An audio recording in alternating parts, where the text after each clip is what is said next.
All right. Welcome everyone to Youth Oasis. I am Timeless Tate, the Meeting Outreach Coordinator here at Youth Oasis. I'm now going to open the floor to everyone that's here.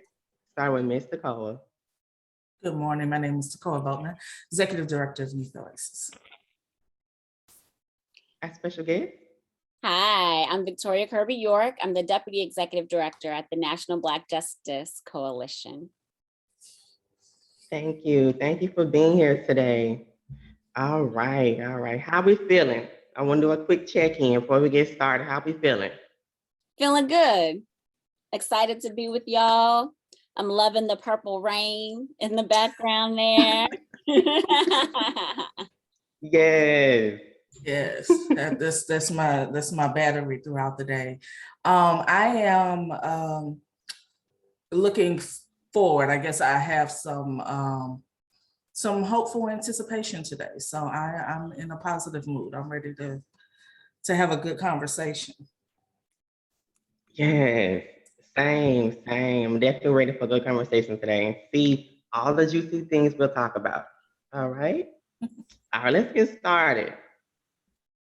So today's conversation is around the National Black Justice Coalition's Gender Justice Toolkit and Policy Agenda.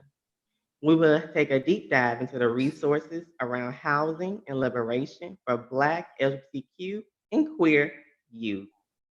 Please visit their website at www.nbjc.org to view their information and follow their social media platforms for the latest updates. All right, so let's have a conversation. Our first part will be youth gender justice and trans justice. All right. In the Gender Justice Toolkit, we speak on Black women, both cisgender and trans, now can be in a community and show up and support Black women and Black girls better. So how can we show up and support Black trans women and Black girls all around? I believe that the first piece is believing and trusting in our experiences. Too often, how we experience the world and how the world shapes us is often ignored in ways that are painful and traumatic. And that's true whether cisgender or transgender. The experiences of girlhood may differ in some ways, but are very similar, are mostly similar.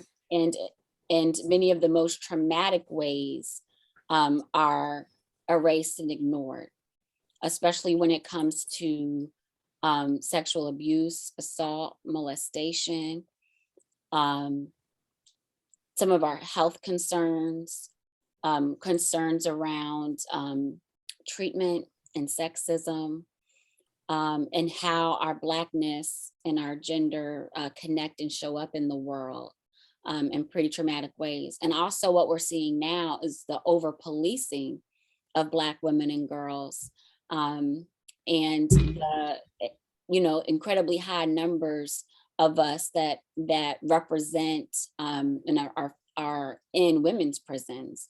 And that also includes trans men. And because our experiences are not believed, it means then that there's no research done. It means then that there's no policy making to address those experiences. And we continue to have cycles and cycles and generations of this same kind of pain and abuse continue. And I have a little girl. She's 4 years old, and I want the best for her, as everyone should want for the girls in our lives.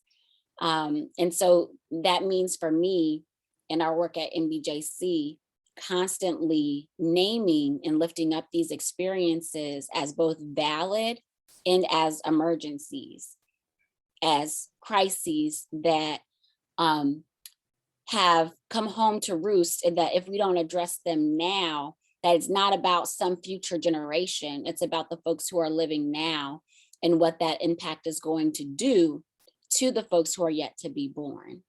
And so we have a lot of work that we need to do because there's been a long period of time of ignoring the very real concerns that we experience.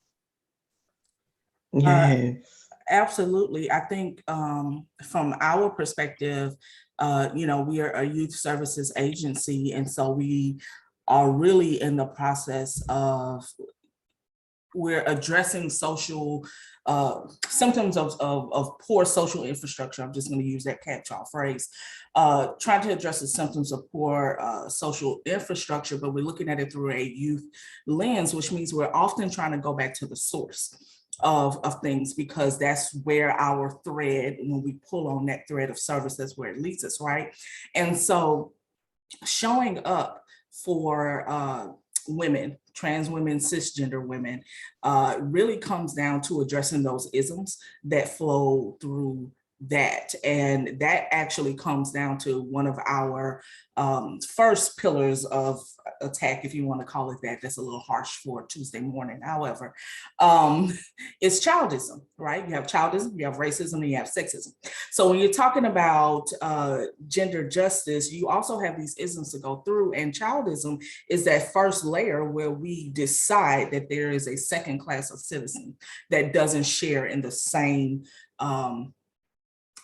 full scale human rights that we have. And so that you have parenting through isms and trauma, you have friendships and relationships that are bonding through isms and trauma. And so being able to, showing up for us really looks more like first connection, honest, that I see you, and I want to take the chance to get to know you, and I want to take the chance to connect with you as a human, and then helping to rewire some of those lessons that we learned from all those isms that are present in our life. And so it's that support really is one of active listening, meaning I hear you, but I hear you with the intent to act. And that's where we have to start, I think. Yes. Yes, Ms. Cole. When you say about active listening, I really do feel we have to listen with the ear for justice and the ear to move in action. And Victoria, when you talk about emergency and crisis now, I love that. Because we have to understand, we love talking about the next generation, but we have living trans folks here today, living Black women that need our justice, that need to have legislation in our favor so we can have a liberated life, a better That's life. right. So it can That's And trickle right. down let's to the teenagers and the youth. I'm jumping in. You were quick just to kind of co-sign to that, because let's not be so non-violent, and again, that's Tuesday morning harshness, but it's an emergency because these things that we are choosing to ignore are killing the ones that are living here now. And what the average person doesn't see or is hard to understand, that these little microaggressions and micro injustices actually result in death.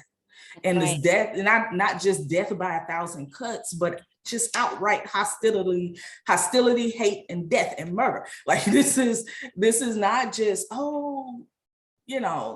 we gotta get better for a future. No, we're saving lives. This saves lives. Right. That's right. That's exactly right. There's so many things that have happened in the at the federal level in terms of legislation and policy ideas related to these emergencies that I know our communities have been asking for decades, right? They're not new ideas, but the result of the 2018 and 2020 elections having more inclusive representation in Congress has meant that we now have people who are able to shape and lead on these issues that we've all been pushing for all these years. And now it's just about getting the right number of majority that can push these things through, like a real progressive majority. Because right now we don't have that. there's a Democratic majority, but there's a difference Yes, between a Democratic yes. majority and a progressive majority. Yes, yes. Mm. You hit on the So nail. we've got to get those numbers, because we have the people who can write it and make sure it's right and get it through, but we don't Mhm. have that, that can get it introduced, but we need to get the numbers to get it through.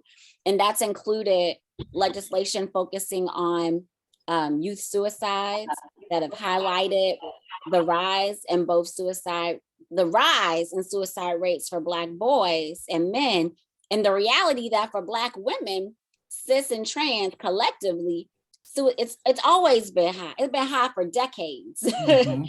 So it's just getting higher, but we've been an outlier. And we've been an outlier with data. So often people say, well, we don't have data for that. No, we've had data for this for decades and nothing has been done. But now there's some meaningful legislation that's been written. We just need to get a progressive majority to pass it. And so, I've been, talking about these primary elections with folks as much as I can, because we often focus on the general. And it's like by Yeah. then, there's already a standard bearer moderate, somewhere that doesn't care about these issues. Mhm. But the primaries is where you can really define what kind of majority you want to have. And those elections, we need to get more of our people out and to participate in, because, we're a nonpartisan organization. So whether it's a Democrat or a Republican, you want to have Yes. an ideological mix that's going to get it through and get it done. That's right. Yes. You spoke on inclusion. That brings me to our next question, creating space. All right. So the toolkit also addresses LGBTQ and trans leadership within organizations and companies. Explain why having trans-led organizations and even transgender programs in Black schools are essential. Why is that important? Why do we need to have space for that? And both of those spaces are critical. I can talk about both, but I think where I have the greater knowledge set is around the importance of having trans-led organizations, because of the spaces Yes. in which executive directors are invited in only. When even if you have an organization that's diverse below the executive director, at the end of the day, if there's a big meeting to be had on, in a state capitol with elected leadership, with the president of the United States, it's often going to be with who are the executive directors. And too often, they're more often than not white. That's changing. It's been changing rapidly over the last 2 years when it comes to LGBTQ orgs, but not when it comes to trans-led leadership. There are a handful, but not nearly enough. And in the spaces where there are trans leadership, it's too often only in trans-focused organizations and not in some of the broader constituency serving organizations. And that's something that has to change. That's something that has to be dealt with, because when these conversations are had, I can be an ally and talk as much as I want to about what I know of the trans experience, but I'm only going to know what I've been told, right? I'm only going to know what people I love and people I'm in community with have shared with me, which is only going to always be the tip of the iceberg. It's not going to be the full Monty, because people don't go around sharing the most painful things about their lives just to share it, right? So often what an ally knows is what's the most comfortable, least painful things to talk about in company, right? Yes. It means that the stuff that needs to be dealt with the most urgent, life-shattering stuff hasn't been brought to the surface. But when you have trans-led leadership at the executive director and CEO role coming into these spaces, you have people who are able to share the full depth of the experience in ways that an ally could never. It's the same thing as that white person who's a great elected leader, gets great things done for their Black constituents. But again, they're only going to know the tip of the iceberg. They're not going to get all the way down here where the meaty stuff is. Exactly. Yeah. Exactly. The having, being an ally and, my personal struggle with that always comes down to when the audience chooses the ally as the spokesperson because that's the person who makes them most comfortable. And that continues to perpetuate the harm that we're trying to change, right? And it's about who's listened to. So the person in leadership is the person people are listening to. And so having trans-led organizations changes that, right? It allows that voice to be front and center as opposed to still speaking your voice through someone. And that changes power dynamics, right? It's great to have someone speak up on your behalf, but it's so much more powerful and long lasting when you're able to own your voice and speak your voice. And of course, I say the last, but it's not the last, it's actually the first. The most important thing is, in order for that to happen, organizations, schools must develop an infrastructure of safety, right? Because trans-led, a trans leader saying, I want to lead this organization, I want to be the head of the organization, only goes so far until the threat of harm or danger arises, and it will arise, right?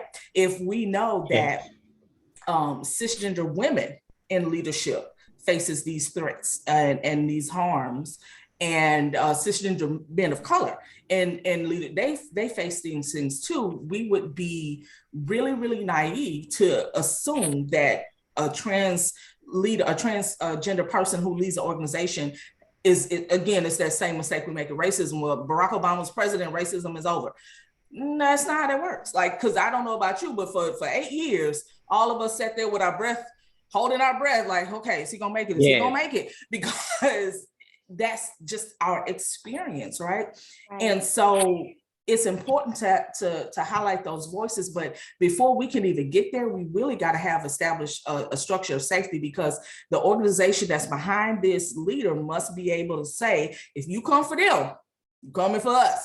And we got to, and not every organization is there yet, right? And that's where we got to get. That's right. I want to pick up on, I love that so much.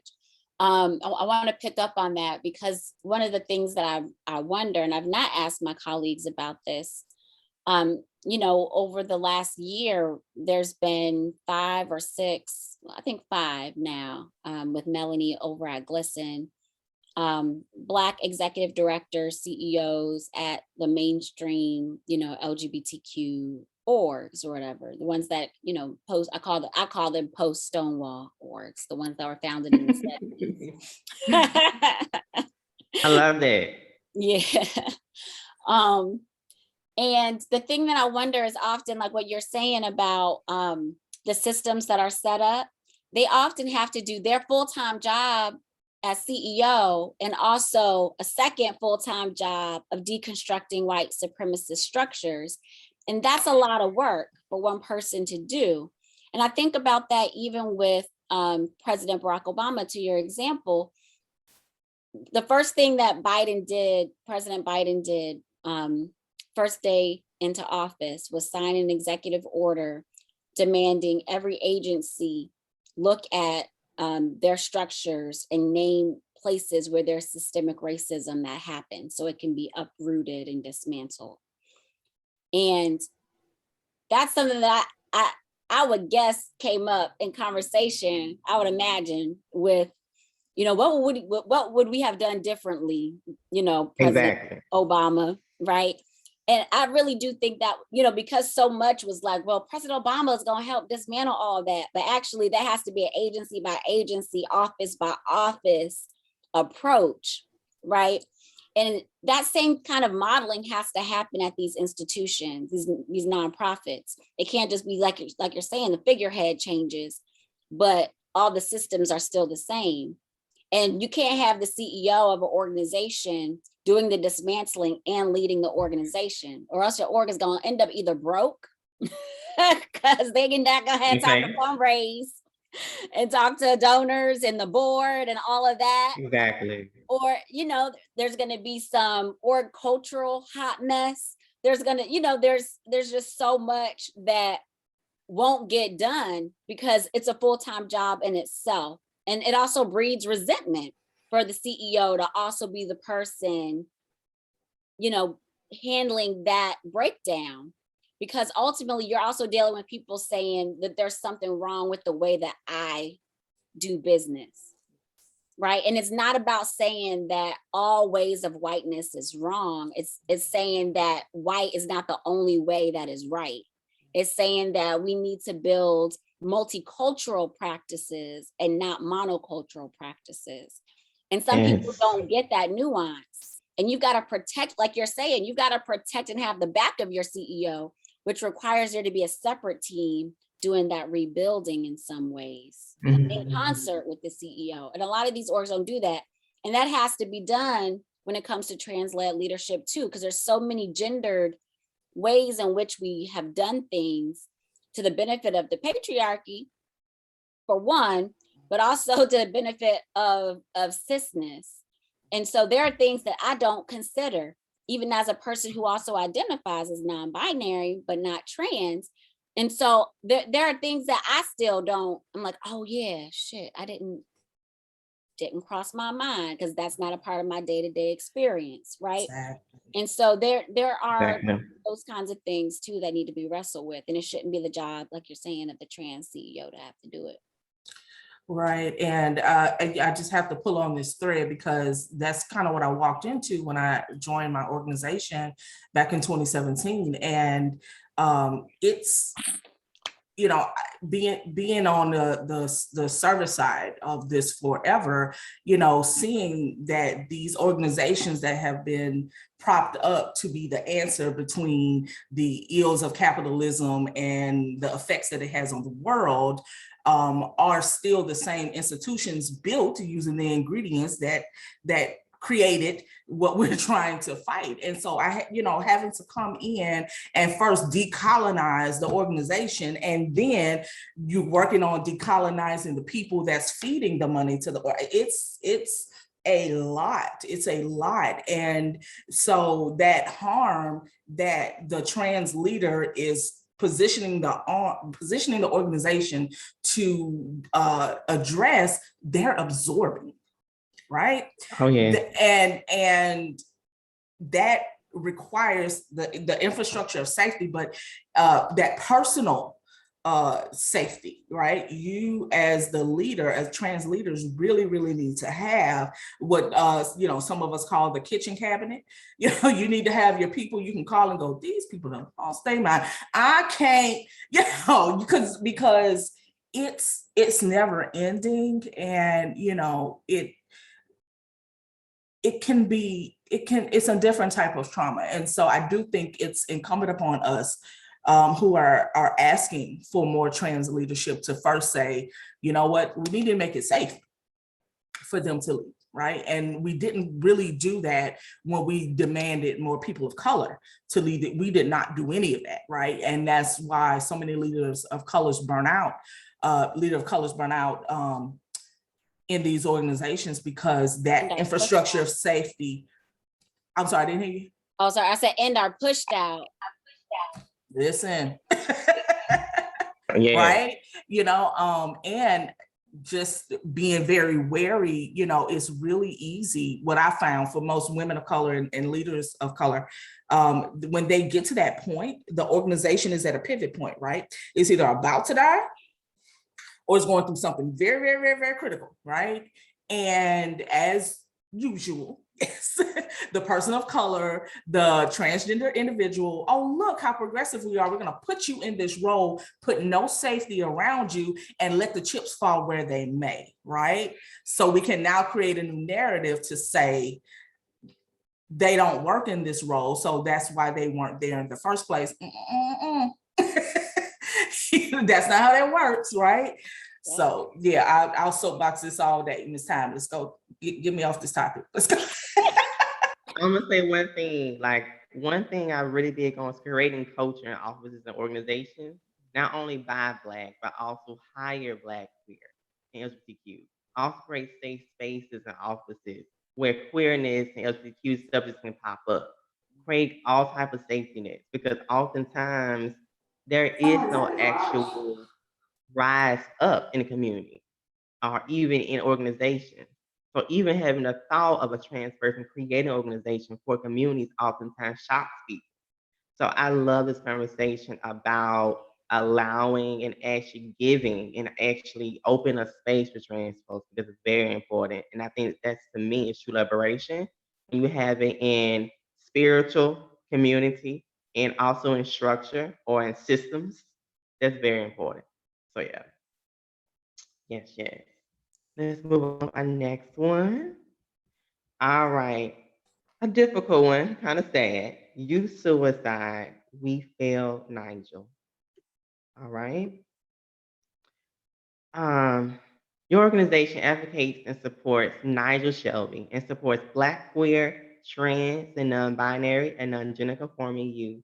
Can you share with us about the details of the tragic story and why it's important people know about Nigel? Yes, Nigel Shelby was a teenage boy from North Alabama, from Huntsville. It's actually where many of my family members live. Um, and he was bullied in school mercilessly. He asked for help, asked the school for help. His mom, you know, tried to get support for her baby, and the school system failed him. And ultimately, he took his life. And, you know, his death reminds me of so many people I grew up with, and also some of my own experiences with bullying. Family and friends who were called, you know, sissy or the F word, who were picked on. And it's like they became the punchline, like their bodies became the punchline of a joke. We become the punchline of a joke. So instead of it being seen as violent as it would be if it was anyone else, it's seen as a joke. Our the being bullied, the bully being beaten. And so it's not taken seriously. It's as if it's like, and the thing that gets me about so many of our kids who experience this, many of them are not even out to themselves yet.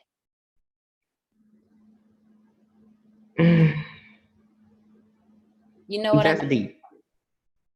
Many of them are still navigating who they are and trying to put a name to what they are experiencing in their bodies and in their hearts and in their minds.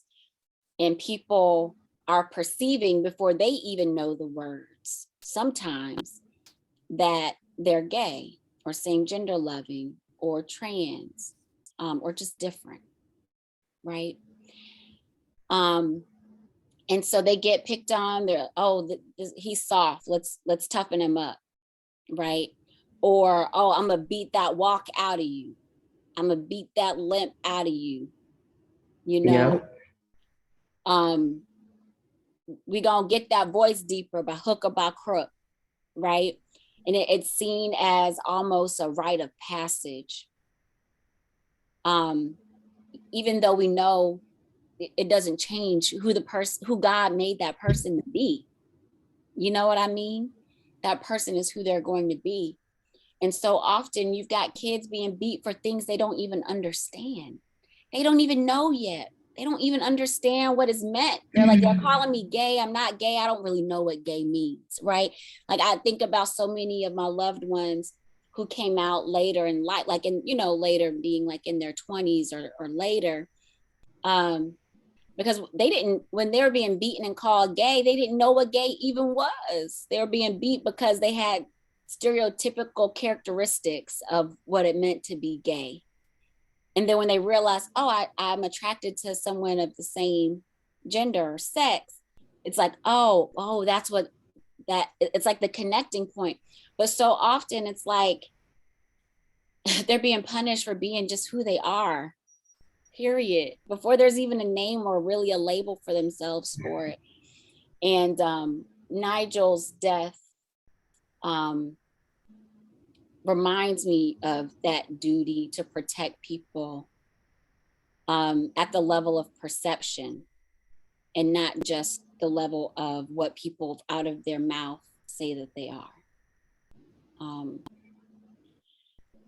And so, his family is looking to still get accountability from the school system as they should. And what I love about Nigel's parents, especially his mom, is that she's like so many Black mamas that I know. That's like, you came for my child, you came for me. And I want that kind of Black mama, Black parent, period, Black guardian for all of our kids.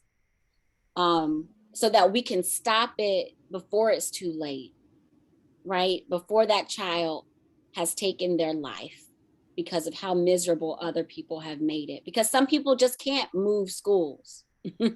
Some kids are stuck where they have to go to school at. Some parents can't afford to put that kid in private school. And so we have to have parents who are able, and that's some of the stuff around, when they have meetings, public school board meetings, to where some of our parents can't make it. But we have to create formats where our parents can come and champion our kids and say, nope, we're not doing that. We're not doing that here. We're not allowing that. Zero tolerance means zero tolerance. You put your hands on my child, you speak ill of my child, there is a consequence. Point blank, period. And that we're not allowing, for the sake of whatever, because my God, some people will say, well, it's my Christian faith that, nope, my God ain't said nothing about people putting their hands on the kids. You can't find that nowhere in red. You can't find that nowhere in the Old Testament or the Torah. It ain't there.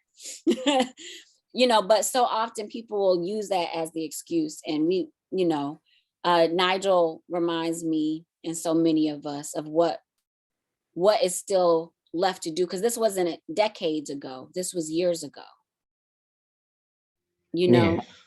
And so this is a real threat that's happening every day. The cyber violence that's happening is a part of it on social media. And some of this is parenting our own kids who aren't being bullied, but are doing the bullying, and making sure that those kids are also healed, because there's some trauma that they're dealing with and navigating. And so there is a piece of legislation that's called Counseling, Not Cops, or something like that.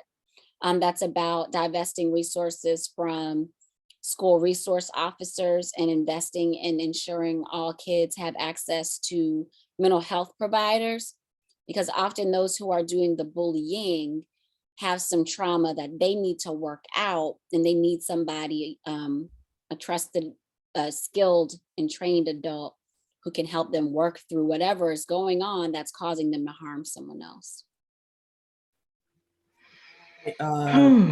Just want to take a moment to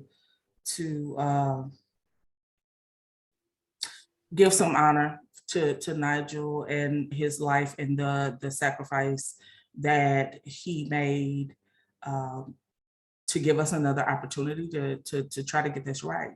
Again, it goes back to what you said, Victoria, about this being an emergency. We have to get to the point where we decide, like, we have to collectively as a community say, no, we are not going to tolerate our children in their life because we aren't infusing enough love into the people in this community, that they don't have the words to combat hate, and the ones who are perpetuating the hate, they don't have the words, they don't have the people, they don't have the space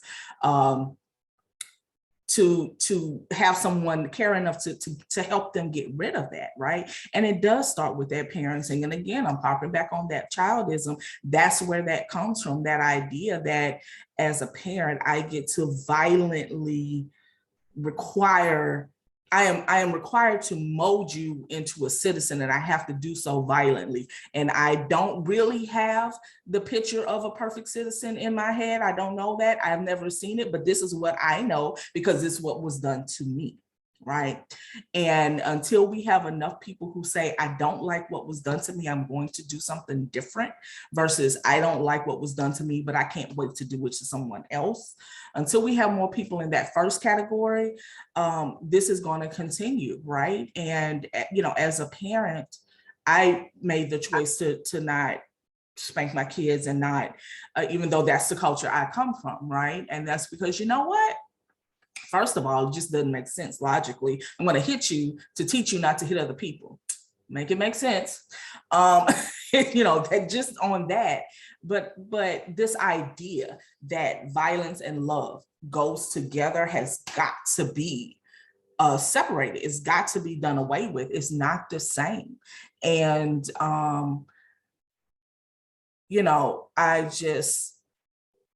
I long for the day where we decide this is unacceptable. It's just not enough, and I don't want it.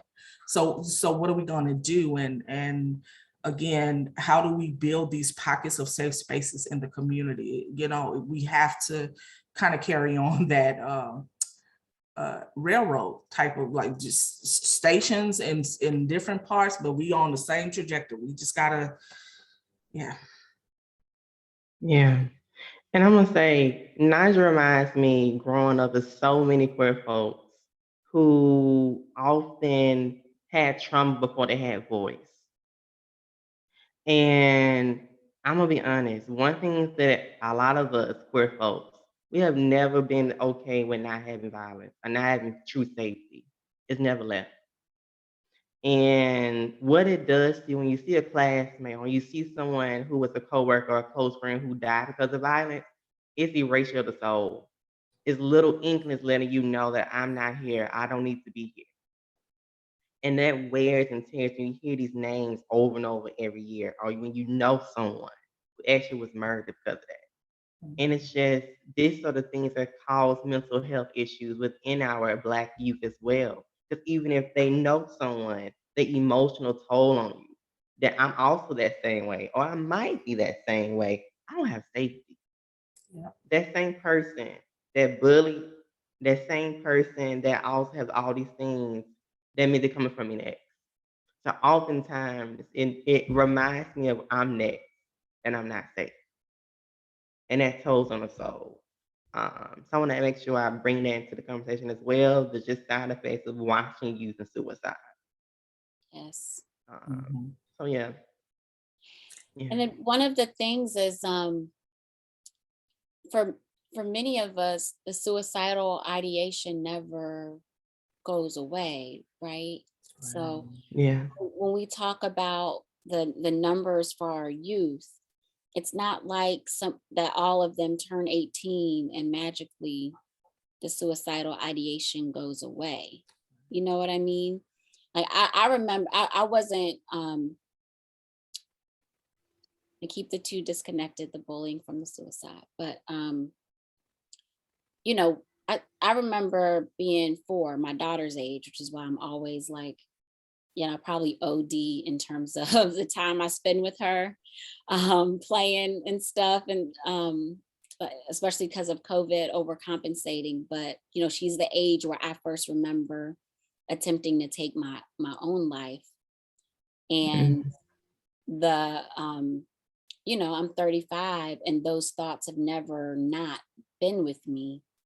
I've learned how to manage them better, how to minimize them better, how to try to focus on other things. And mostly it has been a result of having found some good therapists after I finally was able to get the words out of my mouth about what I had been experiencing, because for so long it was my private nightmare. I didn't want to tell my family, right? Because in Florida, they got the Baker Act. So, somebody get a whiff of you being, crazy, they lock you up. They're able to involuntarily put you away. And I don't know where I got that fear, but I just always had that fear of them learning and being sent away. And so it was one of those things that, you just keep to yourself. And so I think about the kids who are like me, who are battling privately and are, on the surface, folks are like, oh, this person always happy and bubbly and like sunshine and, but deep down, you don't know what that kid is going through. And then that kid who then becomes the adult who is still putting on a brave face and still struggling until, and so, as we also deal with youth suicide, I want to always make sure that we don't forget that those babies become adults, and that when we talk about healthcare reform and we talk about affordable healthcare, that mental health piece is never dropped from the conversation. Amen. I thank you for sharing that, Victoria. I want to highlight what you said, Timeless, which is, what we see with all of our kids. They had trauma before they had voice. And you have to wade through that trauma to try to get that voice out. It's like, baby, this is your lifeline at this point. This is what is going to help you. And we have to try to pull that out. But again, when the signals of harm are still ever present, you don't feel safe. And when you don't feel safe, you cannot make good choices, right? Because the information that you're using to make these choices is skewed. And so it requires a lot of compassion. It requires a lot of understanding. Most of all, it requires a lot of patience. And lifting up what you said, Victoria, about that doesn't go away. For me, I grew up in a Southern Baptist tradition. And so my block was, if you believe in God, you can't be depressed.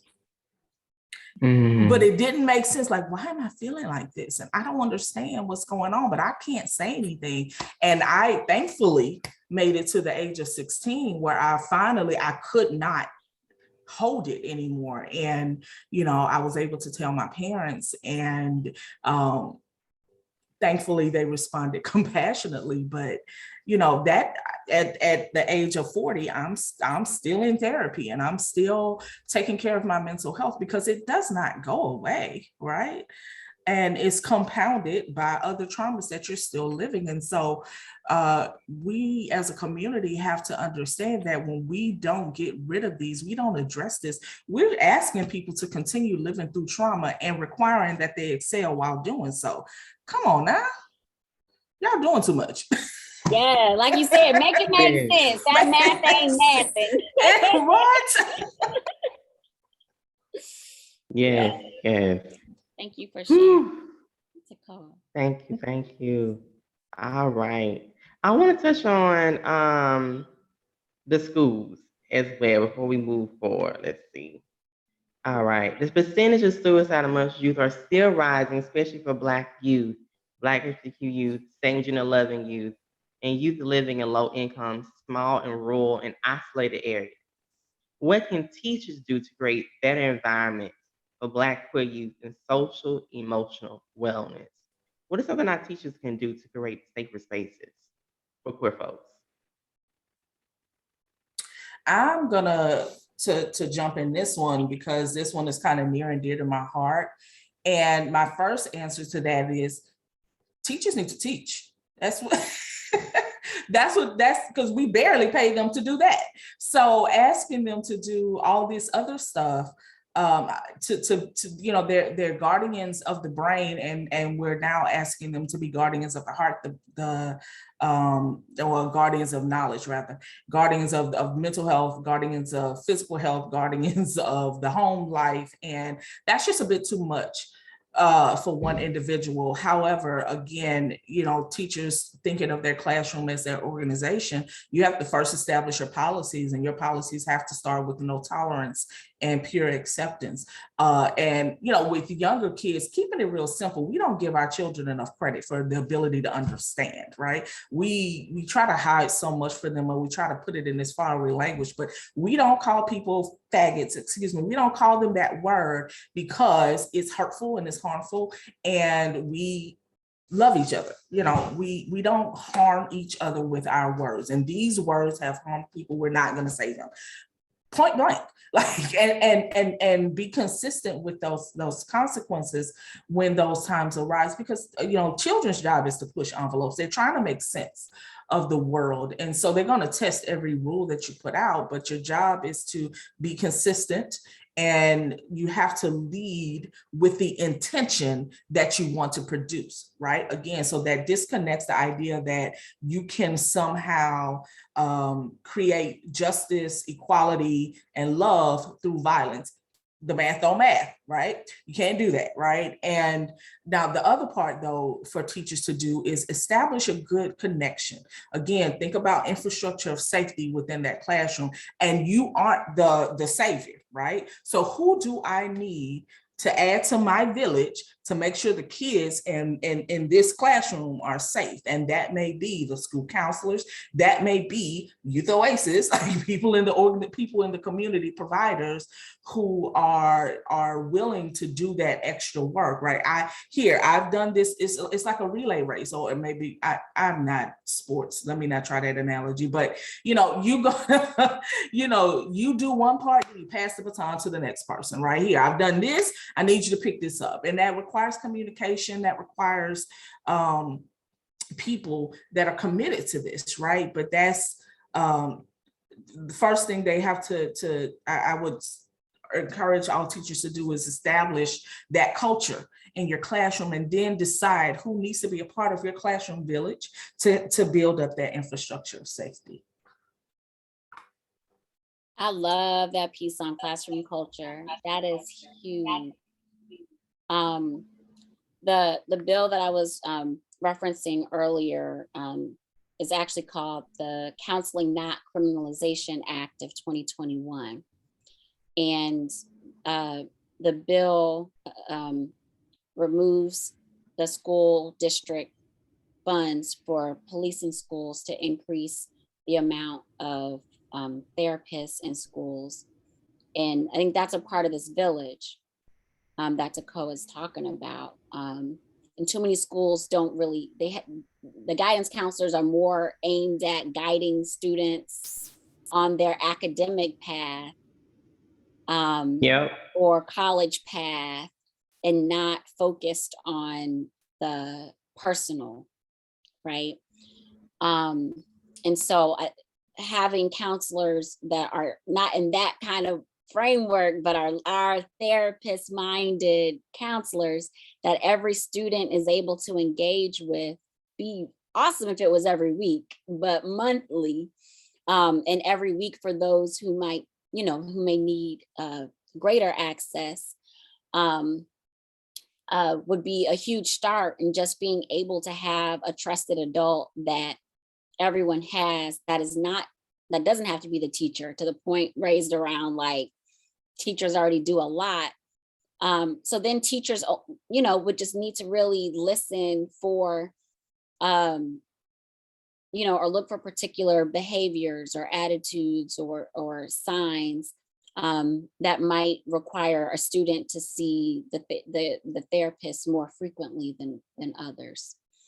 You know, and there are a number of other resources that are starting to be developed in technology and apps and social support groups and Facebook, you know, groups and all types of other resources that if students know about them or have access to a list, would also be great support to be able to give to every student, so no one feels othered, but has access to the resource.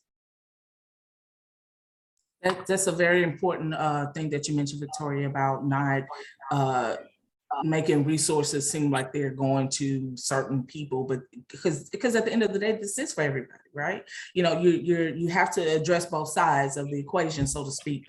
And again, that's is establishing that culture. Now because of who I am, I have to kind of chip away at infrastructure of schools and recognize and call out the fact that again, you have an institution that their foundations and their roots are in white supremacy. And so teachers need to recognize and understand that even though you personally are not racist, you personally don't do white supremacy, you are in that system. And so what power do you have in the space that you're in to try to pick away at some of the effects, or to at least protect the children under your care from the effects of this institution? Because it's going to happen until we are able to actually dig out this root. This institution does represent an institution of harm. And so how do, you know, you have to work with what you got, you know, one, but yeah, partnering with people who have a little more leeway, have a little more flexibility, because teachers are in a sealed system.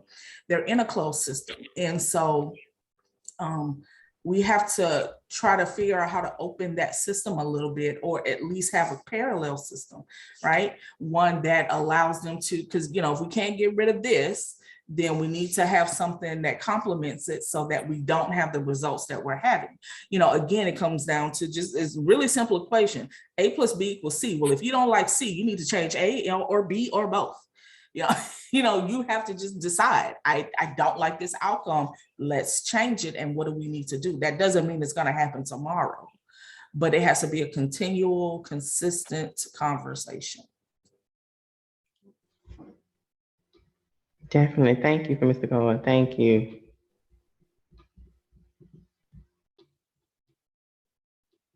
All right, we're gonna move on to part 3. All right, youth homelessness and housing issues. Very important one. I'm very excited about this one. One of the issues I hear from youth housing organizations is providing real safety for transgender youth in co-ed living. What are some tips for housing organizations to create safe spaces for transgender youth, like better bathrooms, even accepting trans youth that are STEP? And I also want to let's define STEP for viewers, just in case. STEP is also not disclosing with anyone your identity or not sharing anyone's your identity. Uh, so what's y'all thoughts on that one?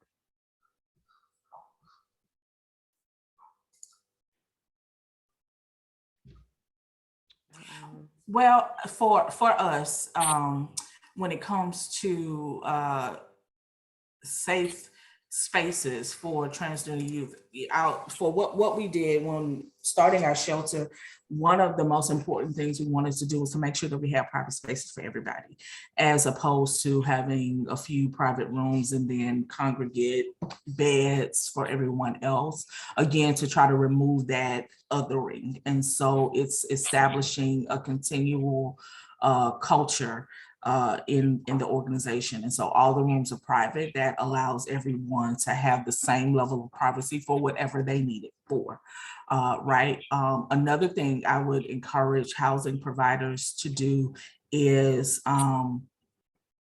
really educate yourself on gender and transgender identity, all different types of, you know, understanding the difference between gender, sexual identity, and making sure that your policies aren't unfairly propping up heteronormative standards versus or white supremacist standards for that matter, versus anything else. And one way to do that is to policy and documents and infuse that through your culture.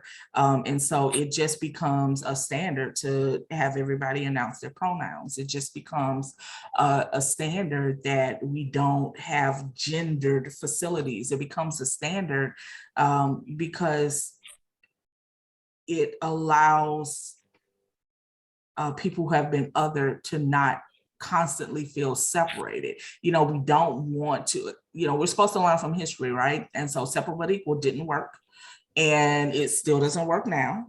And this is, I find that nonprofit organizations, and I'm calling out nonprofits because that's what my wheelhouse, but for-profit organizations are in this space also. And what I find though is you still have this, people are still operating from their personal belief system, right?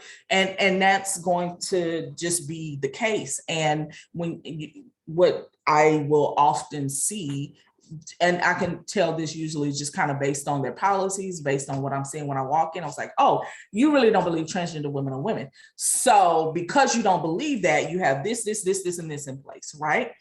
And we've got to, again, decide, am I here for the work or am I here for some other reason? And if you are here for some other reason, you're going to perpetuate systems of harm, right?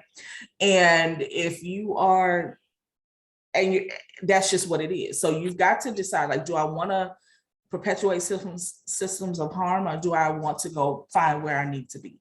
And making that commitment to say, we're not going to make anyone feel unsafe in our place, and sticking to that. I would say for transgender youth, if you go to an organization and you're not allowed or even asked pronouns until you feel safe enough to be able to state that, that might not be a place for you. They're not ready. And that's not, you know, casting dispersions on the organization that you went to. They're just not ready yet, right?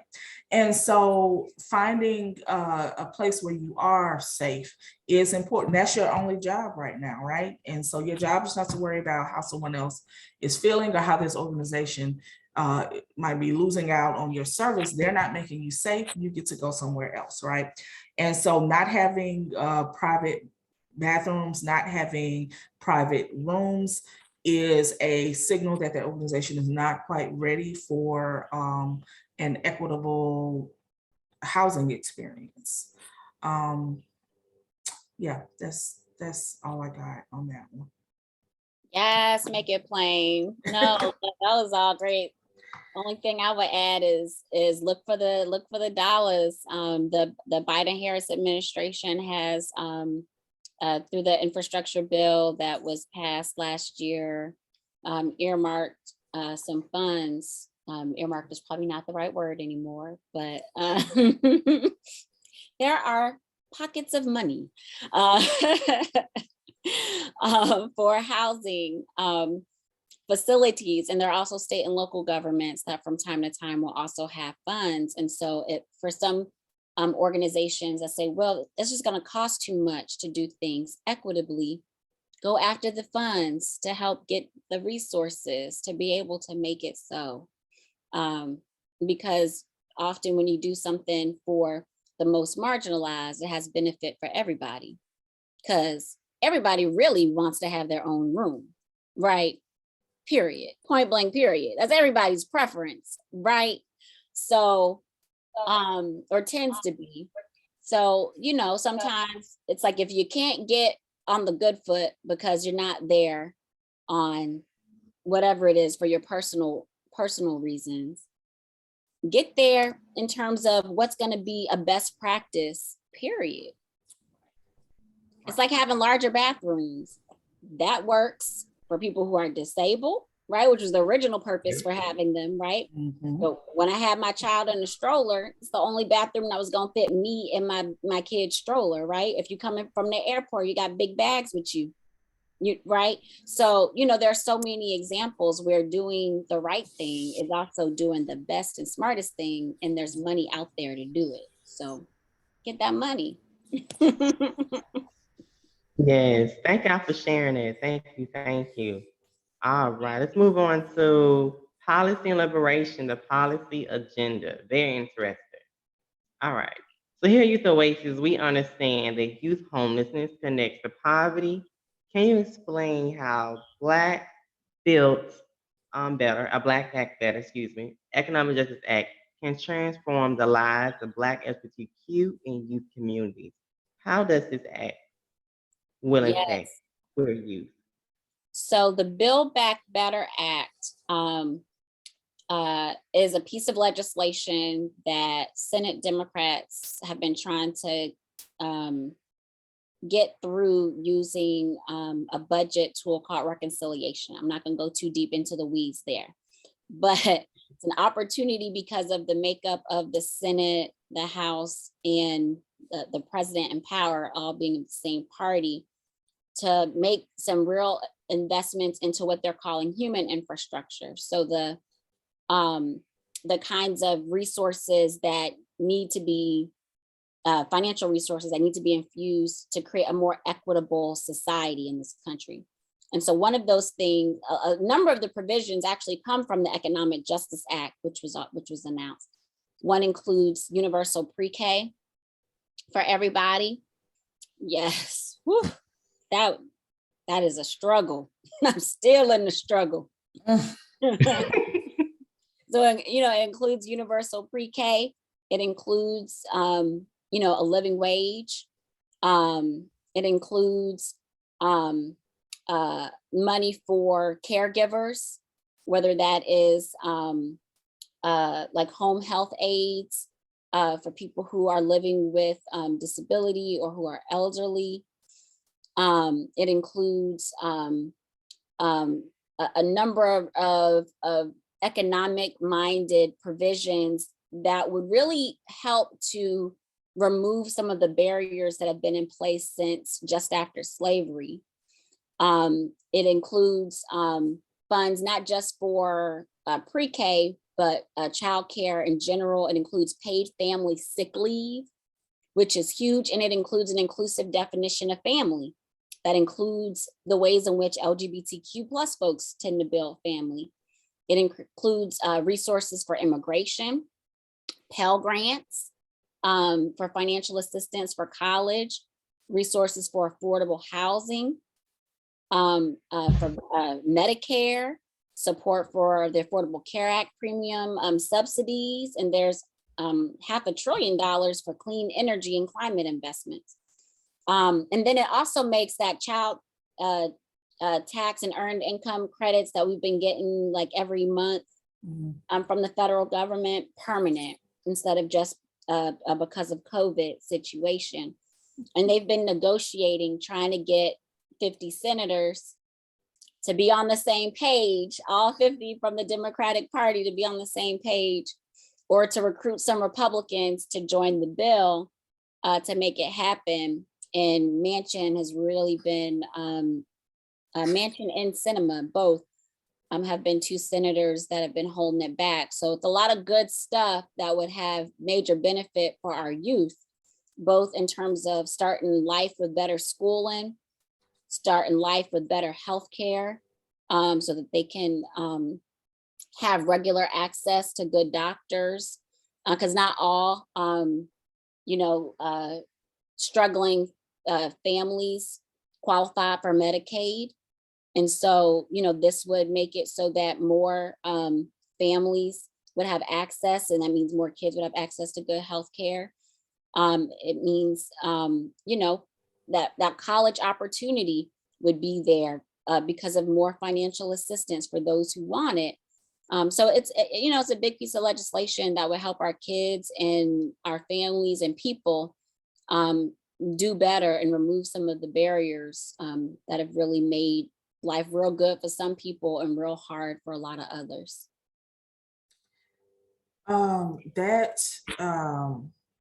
I didn't realize that a lot of the things in the Economic Justice Act has been pushed into Build Back Better.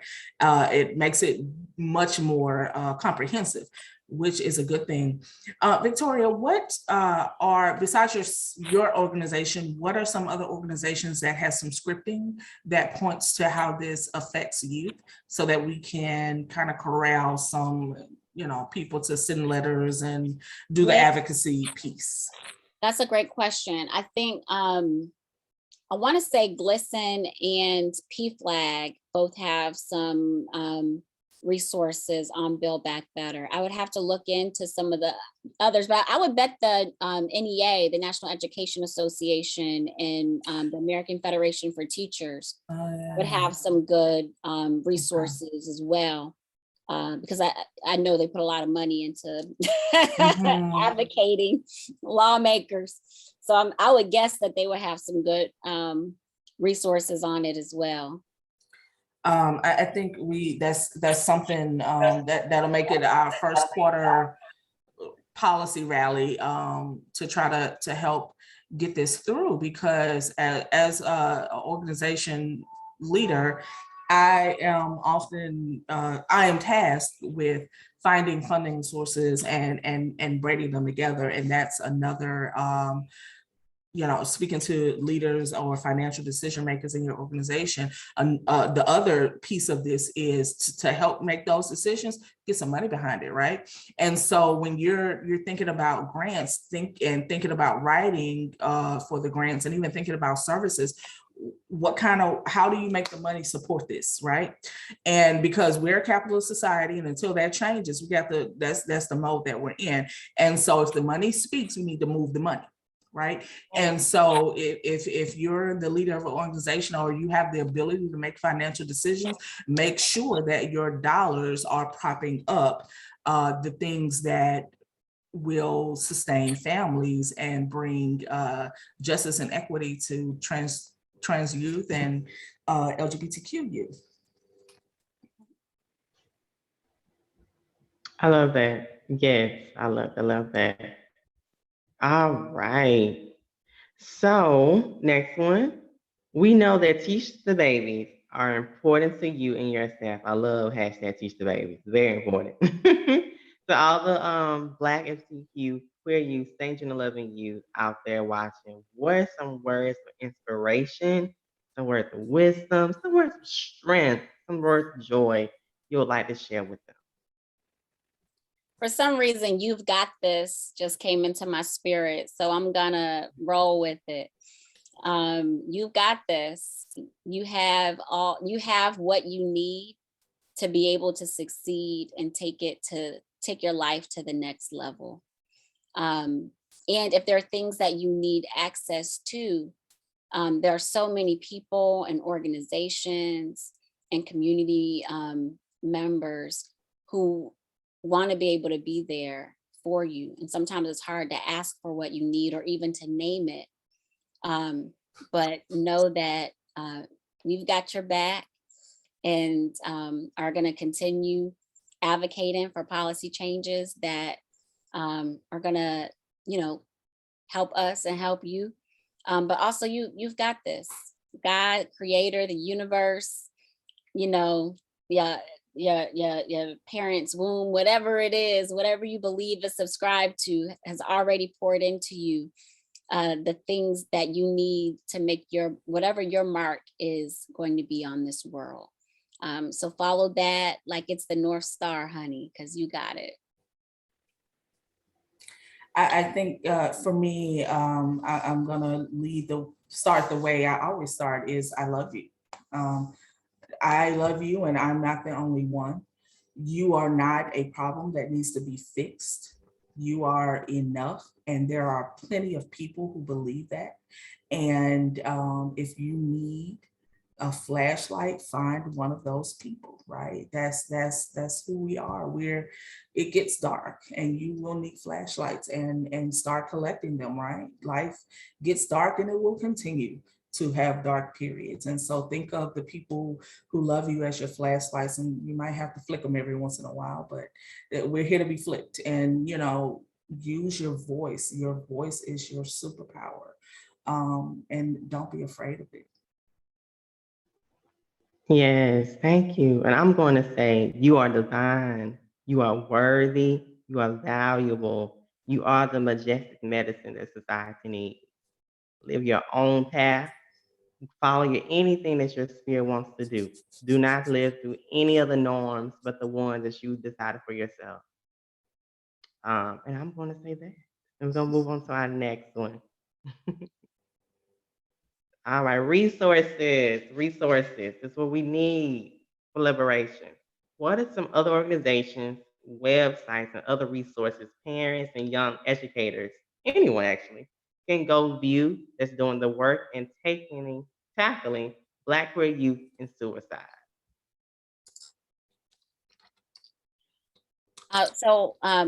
Our website, nbjc.org, has a resource that was created alongside the Congressional Black Caucus Foundation. It's a report called Ring the Alarm that provides a wealth of information and resources related to Black youth suicide.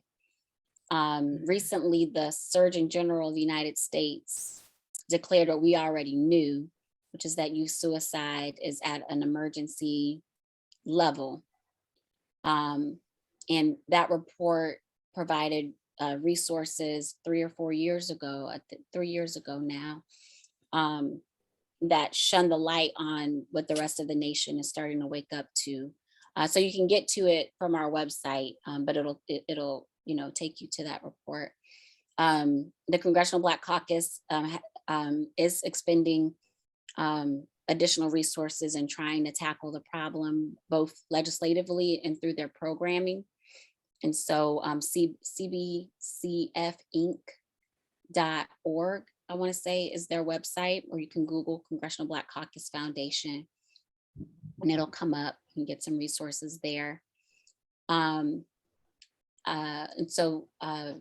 then there's also Taraji P. Henson's nonprofit, which is doing a lot of great work on mental health. We've been partnering with them and we'll be announcing a really exciting partnership there to help support I youth love and them. direct access to mental health care providers. So those are a few resources. As you know, for us, we're on the ground. And so for youth in Louisiana and Baton Rouge specifically, youthoasis.org for services, resources, if you need a place to stay, all that good stuff. If you're not in the Baton Rouge area, 211 is a number to call. And for a larger scale, Think of Us is an organization that focuses on foster care, re-envisioning foster care, which is our wheelhouse.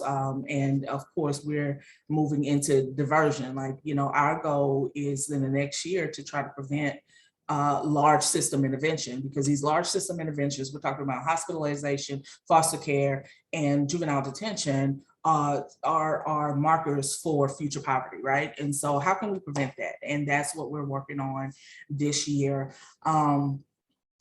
211 resources, there's the National Runaway Hotline. It's not just for if you're running away, if you need services, you need connection to resources, that's a good one to call. And I'll always like to end and say, at the end of the day, if you don't know what you need, just call us and we'll figure it out. We'll help you figure it out. All right, all right. I want to say thank you, Victoria, and say hey to the whole staff. I'm so happy we had this conversation. And although this conversation coming to a close, the work and revolution still continues. So yes, yes. Yes. Thank you so much.